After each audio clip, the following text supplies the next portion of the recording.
Now, it may not yet be a crisis, but all agree it will be unless steps are taken. Pittsburgh's controller calls the city's fiscal condition precarious, and Mayor Ed Gainey's administration concedes the concerns are real. In the first of two reports, KDKA lead investigator Andy Sheehan looks at just how daunting the challenges facing the city of Pittsburgh are.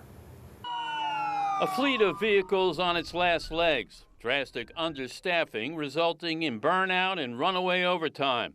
A city struggling to find funds to protect the public safety and provide basic services.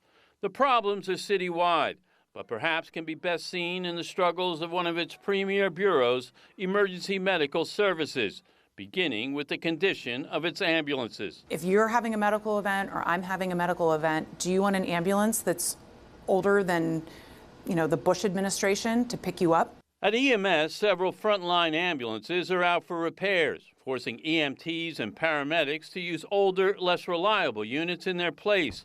Citywide, that goes for police cars, garbage compactors, and public works trucks. But while the city's equipment leasing authority says $200 million are needed for new vehicles, the city projects spending only $3 million a year for the next 5 years. The fleet situation is a crisis now. Period. Then there's staffing and overtime. A shortage of EMTs and paramedics means shuttered medic stations and round-the-clock shifts as they try to respond to 65,000 calls a year. In recent years, some paramedics have made upwards of $200,000 and $300,000. 95 workers making more than $100,000, mostly in forced overtime. And this year, it's worse than ever. The Bureau has already spent $4.2 million in overtime and premium pay, 119% of the money budgeted for the entire year.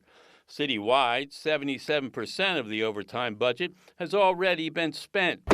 And Controller Rachel Heisler projects the city will need to shell out $20 million over budget in overtime just to meet everyday demands. That is a significant increase and unsustainable. And the demands just continue to grow as the city struggles financially to meet them.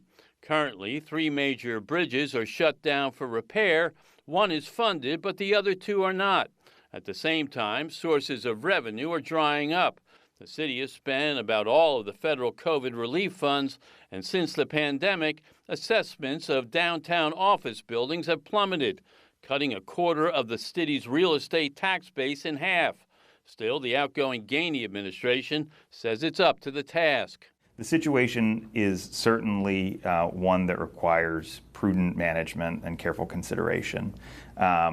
I think that I wouldn't describe it as a crisis. I'd describe it as challenges that we've been preparing for. Deputy Mayor Jake Pollock concedes that for now, the city's needs are outpacing its ability to pay for them, but is maintaining a healthy surplus, hasn't been running deficits, and has a good bond rating. He says the Gainey administration has been addressing problems like the fleet, using $20 million in COVID funds to buy new vehicles.